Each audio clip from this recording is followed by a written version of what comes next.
سورہ مبارکہ میں اس رد و قدح کا ذکر ہو رہا ہے کہ جو یہودیوں کے سکھلانے پڑھانے سے مکے کے کچھ لوگ حضور سے کر رہے تھے۔ اب تک جو گفتگو ہوئی ہے وہ خالص ان کی طرف سے تھی اور انہی کے ساتھ سارا مکالمہ تھا اور محاجہ تھا، لیکن جیسا کہ میں عرض کر چکا ہوں یہ صورتیں جو ہیں سورہ انعام اور سورہ اعراف یہ مکی دور کے آخری زمانے کی ہیں، اور ظاہر ہے کہ اس وقت تک چرچا پہنچ چکا تھا مدینہ منورہ میں بھی حضور کی رسالت اور نبوت کے دعوے کا، اور کان کھڑے ہو چکے تھے اہل کتاب کے یہود کے، تو وہیں سے بیٹھے ہوئے انہوں نے ریشہ دوانیاں کرنی شروع کر دی تھی۔ اور جیسے کہ ہم پڑھ چکے ہیں کہ جب زدم زدہ میں کوئی آ جائے تو وہ یہاں تک کہہ بیٹھتے تھے کہ ان مسلمانوں سے تو یہ مشرک بہتر ہیں جو بتوں کو پوجتے ہیں وغیرہ وغیرہ۔ اسی طرح کی ایک بات وہ ہے جو یہاں کہی جا رہی ہے، وما قدر اللہ حق قدری، اور انہوں نے ہرگز قدر نہ کی اللہ کی جیسا کہ قدر کرنی چاہیے تھی۔ اس قالو، جب کہ انہوں نے کہا ما انزل اللہ علی بشر من شیء، جبکہ انہوں نے کہا کہ نہیں اتاری ہے اللہ نے کسی بھی انسان پر کوئی بھی چیز، کیٹیگوریکل ڈینائل۔ چونکہ یہ لوگ جو تھے مکے والے یہ کتابوں سے واقف نہیں تھے، تو یہود نے سب سے پہلے جو ان سے کہا وہ یہ ہے کہ یہ سب خیال ہے، وہم ہے، اللہ نے کبھی کوئی چیز اتاری ہی نہیں کسی پر۔ اب چونکہ یہ سوال آیا تھا ان کی طرف سے، لہذا جواب میں مشرکین مکہ سے خطاب نہیں کیا ہے، بلکہ براہ راست جن کی طرف سے یہ بات آئی تھی ان سے خطاب ہے۔ قل من انزل الکتاب الذی جاء بہ موسیٰ، ان سے پوچھئے کہ پھر کس نے اتاری تھی وہ کتاب جو موسیٰ لے کر آئے تھے؟ کیا وہ من گھڑت تھی موسیٰ کی؟ اپنے ہاتھ سے لکھی ہوئی تھی؟ اگر اللہ نے کبھی کچھ نہیں اتارا تو من انزل الکتاب الذی جاء بہ موسیٰ نورا وہدی للناس، کہ جو نور بھی تھی اس کے اندر نور بھی تھا، وہ خود روشن تھی اور لوگوں کے لیے رہنمائی تھی۔ تجعلونہ قراطیسا، تم نے اسے ورق ورق کر دیا ہے، ٹکڑوں میں بانٹ دیا ہے، حصوں میں تقسیم کر دیا ہے۔ تبدونہا وتخفون کثیرا، کچھ کو ظاہر بھی کرتے ہو لیکن اکثر کو چھپا کر رکھتے ہو۔ یہودیوں نے کتاب کو جس طرح چھپایا ہے اور اپنے من مانی فتویٰ فروشی کے لیے، تو انہوں نے یہ شکل اختیار کی تھی کہ عام لوگوں کے ہاتھ میں یہ کتاب نہیں آنی چاہیے، بڑی محفوظ رہنی چاہیے وہ، اور یہ کہ عام لوگوں کی دسترس میں نہ ہو۔ وَعُلِّمْتُم مَّا لَمْ تَعْلَمُوا أَنتُمْ وَلَا آبَاؤُكُمْ، اور تمہیں سکھائی گئی تھی وہ سب باتیں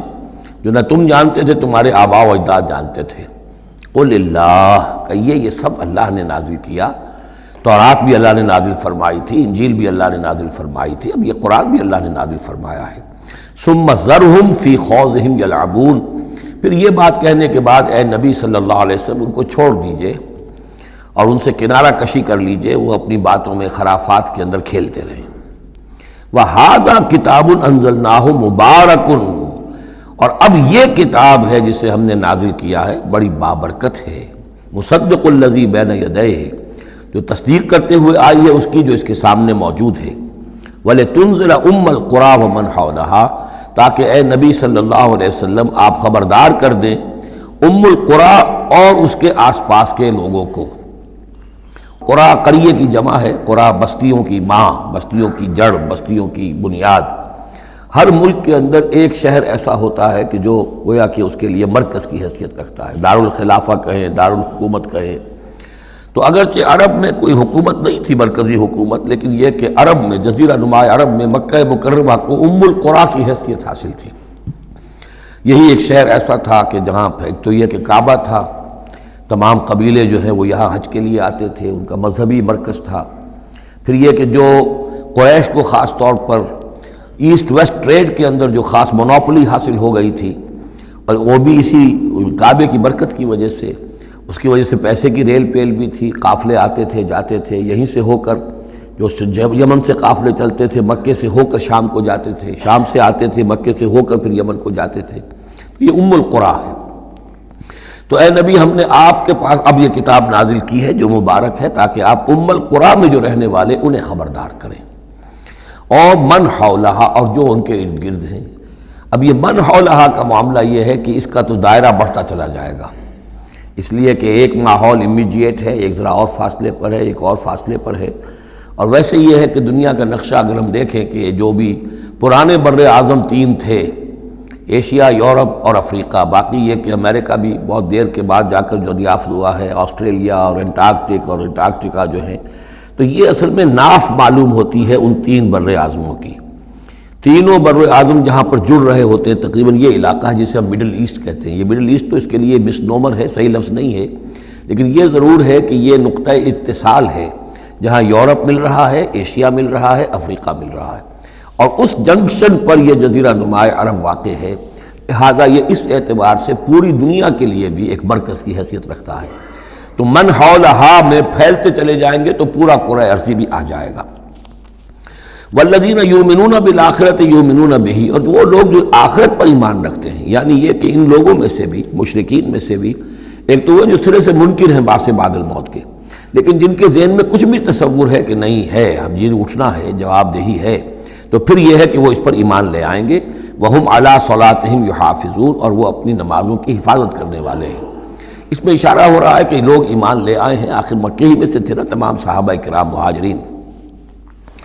وَمَنْ أَظْلَمُ مِمَّنِ افْتَرَىٰ عَلَى اللَّهِ كَذِبًا، اس سے بڑھ کر ظالم کون ہوگا جس نے اللہ پر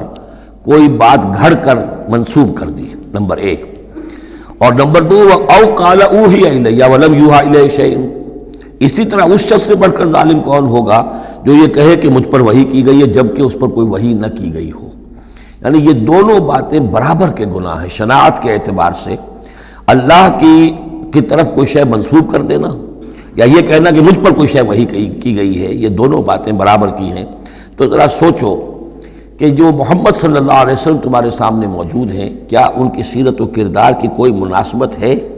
ان کی زندگی کے اندر کوئی اور پہلو تم دیکھتے ہو ایسا کہ جو اتنے بڑے بڑے گناہوں کے ارتکاب کی بھی ان سے توقع رکھتے ہو؟ وَمَنْ قَالَ سَأُنزِلُ مِثْلَ مَا أَنزَلَ اللَّهُ، ایک اور تیسری بات ہے، جو یہ کہے کہ میں بھی اتار سکتا ہوں جیسا کہ اللہ نے اتارا ہے، حالانکہ اس کا جیسا کہ قرآن مجید میں بار بار چیلنج آیا ہے،